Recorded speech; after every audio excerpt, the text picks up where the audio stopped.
spaceship. Of course, the large orange external tank holds the fuel and oxidizer for the main engines. Here we see the vent cap retracting over the external tank, and a view of that from the cockpit too, out the commander's window. We've got our visors down now and we're ready to go for launch. T-minus 15 seconds. 12.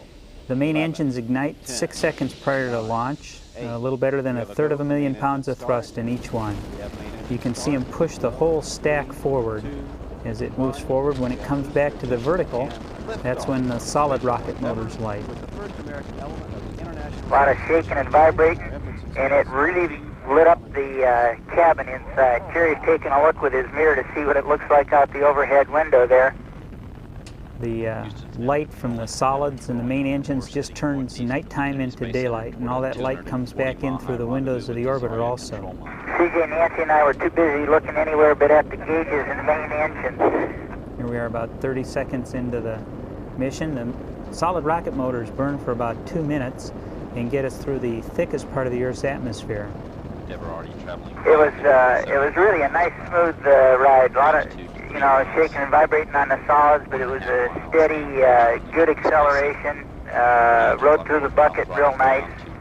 Max Q, pretty good there with that new throttle bucket. You really know you're going to space.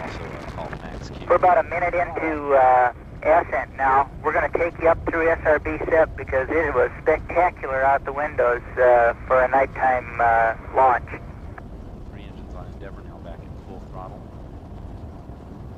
Bob, it was clear as a bell from the ground as well.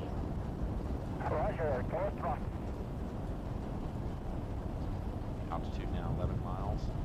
Endeavor speed. You can see the shaking starting to decrease a little bit here.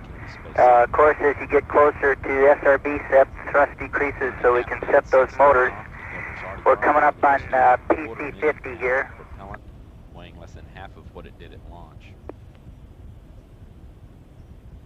Altitude now 19 miles. Speed 2,400 miles per hour. Flight controller standing by for burnout and jettison of the twin solid rockets. About 10 seconds here to SRB SEP. Here you can see the thrust tailing off, and they'll separate away when the separation motors fire and push the solids off. There's PC less than 50, and there's SRB SEP. Pretty big flash there, really gets your attention. And then they separate back and are recovered and refurbished for use again, and we continue on to our orbital velocities, 17,500 miles an hour. Confirming a good separation of the twin solid rockets. Notice how nice and smooth it gets, and from there on, it was just